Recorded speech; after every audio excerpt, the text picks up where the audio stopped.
What is up, guys? I'm Mikey31 here. Bring you some NBA Live 15. Busting it open after the recent title update. I'm going to give my thoughts here as I play a game against the CPU on Superstar difficulty on 8-minute quarters. And I am using the Dallas Mavericks against the Golden State Warriors. So, what are my impressions here of the recent title update of NBA Live?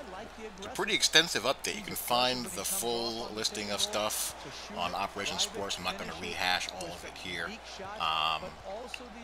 As far as what I had as my settings, 8-minute quarters, Superstar difficulty, and I'm going to show you my defensive adjustments here after I score.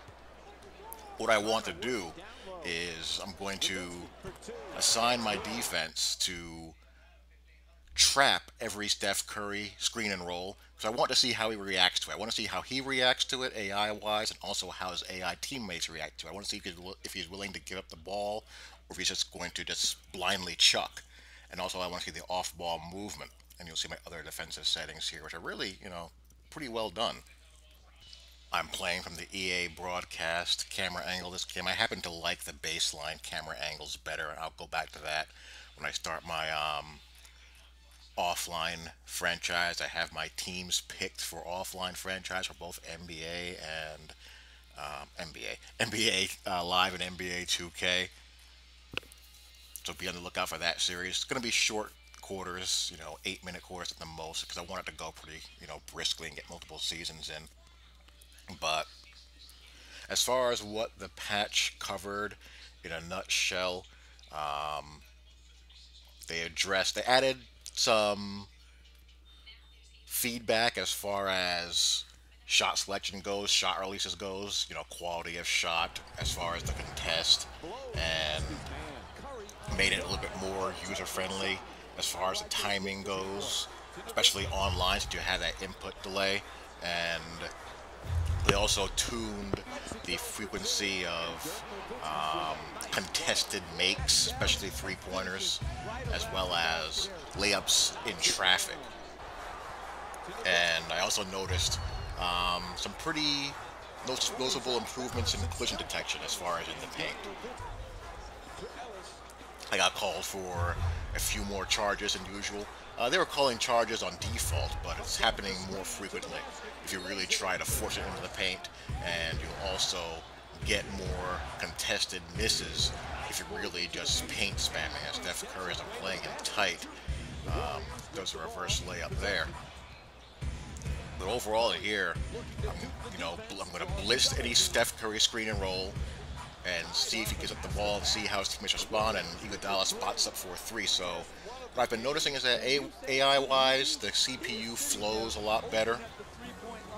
I haven't seen any brain cramps as far as them taking shot clock violations or dribbling the ball into the, in the paint, which was happening before, and also how they're responding with a little bit more urgency in late game situations, which is a big problem. Probably the biggest problem playing the CPU pre-patch. Ready to do a nice little crossover with Monta Ellis. But those are the main, nice and one there. Steph Curry went baseline on the trap, but I like the tempo of the game as a whole. I liked it for the patch, and I think the tuning that they did to it on this title update just makes it all that much more better. I like the tempo of this game better than the other game, better than NBA 2K. I think the tempo is really close to dead on. Half-court spacing and flow is pretty good. Pushing the ball in transition feels nice. I really like the balance of tempo the game has, as Klay Thompson puts Tyson Chandler on the poster. My goodness. There's still too many blocks. I played a game where I pulled off, I have a couple of house rules that I implement when I play the computer. Really only one, and that is defensively I don't switch. I pick up a guy and I change and I stay on, that guy. But I was able to block a layup from behind with J.J. Barea, for example. And unfortunately, there's no slider to adjust those kind of things. So blocks are still kind of on the high side. They toned down the steal success. You get called for a lot more reach-in fouls if you're spamming the steal button. I still don't like how the ball just kind of floats in those lobs, but nothing to be done about that, I suppose. You see me here do another alley-oop here with Brandon Wright. The lobs aren't anywhere near the circus that they were when the game released. They updated that, or they tuned that previously. But I just don't like how the ball kind of looks like it's floating in orbit on those alley-oops. There I have a contact miss, but Brandon Wright is doing some work on the glass. Here Steph Curry goes to work, kicks out, bang. So, you know, the flow is really nice. And I think between balancing out the steal button spamming and the contested jumper makes, as well as the contact layups, it'll make online gameplay a lot more balanced as well. I have so much fun playing this game. I really enjoy it. I have fun playing in the other game as well. Really enjoy that too. The easy thing to do, the in thing to do, is to make fun of NBA Live, to troll it. But if you got an open mind and are willing to try it objectively, there's a lot of good things going on. The game isn't that far away. It really isn't. They do a lot of good stuff. The next step for it to take is to continue to smooth out those transitional animations. You saw me earlier doing a an up and under with Dirk Nowitzki, and it still doesn't look as smooth as it could. And also, Dirk's signature fade layup doesn't look that great. The NBA 2K one looks better. They need to do more work as far as just improving the animation quality and the animation variety. But I hope that they can do that without going overboard with the animations, because I feel like the 2K game, one of the weaknesses of that game is that it's actually, in my opinion, over-animated to the point where you lose control over what your player is doing. The thing that I like about this game is that I always feel like I'm in full control over what I input and what I trigger. I'm very rarely surprised by what my player tries to pull off. And now, again, AI-wise, the CPU is starting to double-team Dirk hard. That's freeing up other shots for other guys, but I happen to miss. And there the CPU draws a foul. CPU gives me a good game. I'm not slaughtering the CPU at will. The CPU isn't slaughtering me all the time. Sometimes I eke one out, sometimes I lose. I get a good, you know, balance of games as far as playing the CPU is concerned. So, you know, I like what I see. I mean, there are still some nagging issues to the game, like, for example, one of the shortcomings I mentioned to the game, you know, previously is that the game lacks that personality due to not having a whole heck of a lot of signature style or signature animations like the 2K game has. And the synergy updates are both a blessing and a curse. It's neat to have synergy update the way it does to have teams play to their, you know, percentages that you see as far as pick and rolls, post up, spot up shooting, and all that good stuff.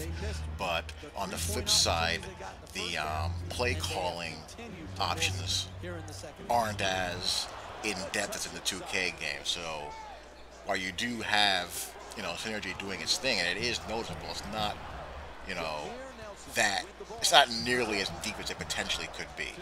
The sets are pretty basic. You see me pulling up the play menu there. You have your quick plays, your quick screen, your post-up isolation and cuts, and then you have 4 or 5 variations of screen plays, isolations, post-ups.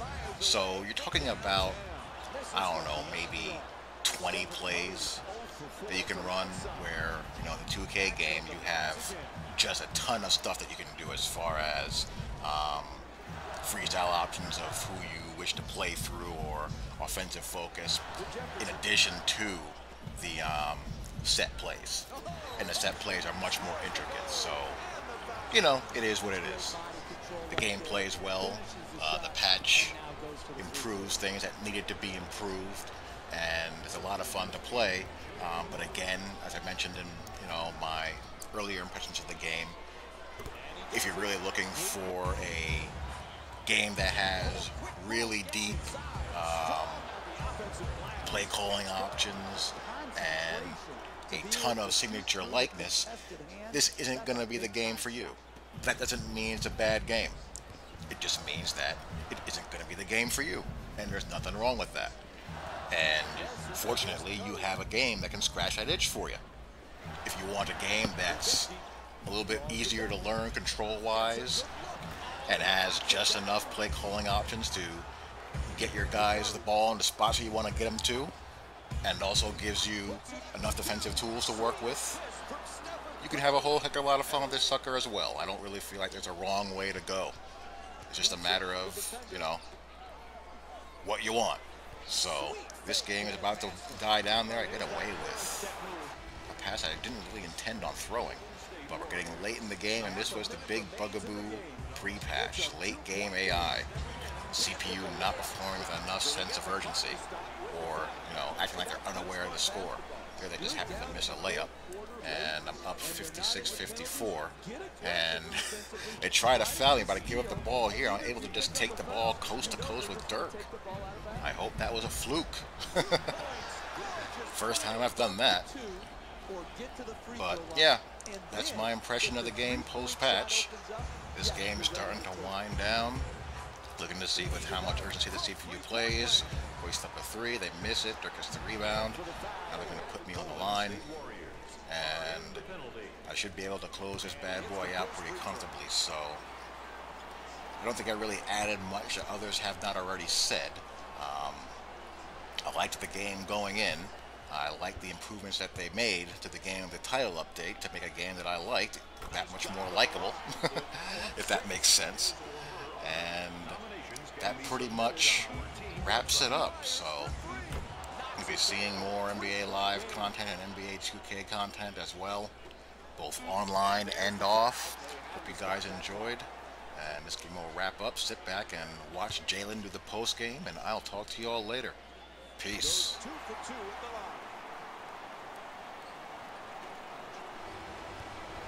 And this one is finished.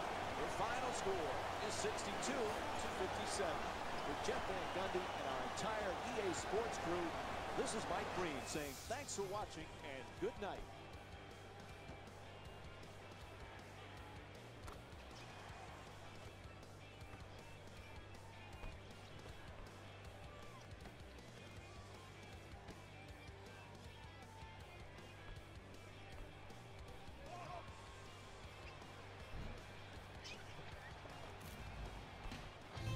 Here we go with the EA Sports post-game wrap-up.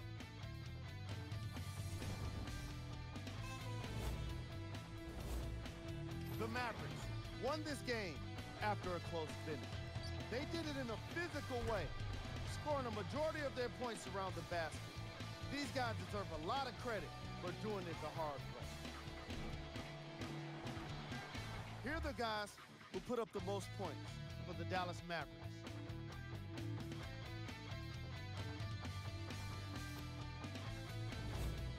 The Warriors must be devastated after such a close loss.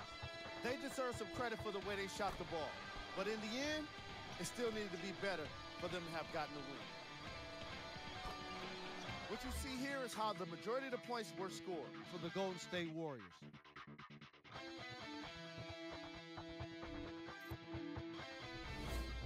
Game track.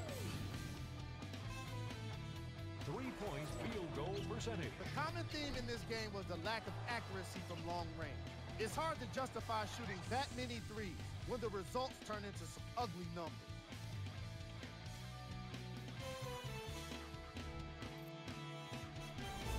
Player of the game.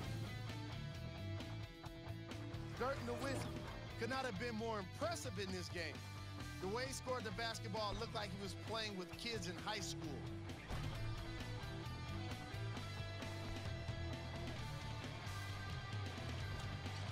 And here we have a look at the shot chart.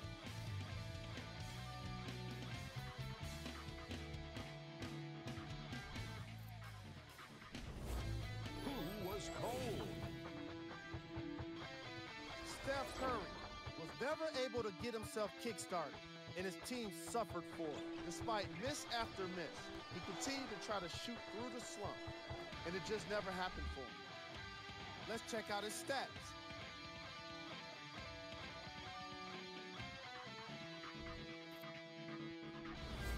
Here are the top 3 plays from the game. Number 3.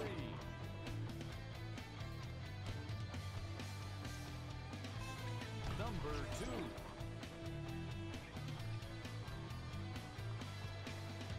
Number 1.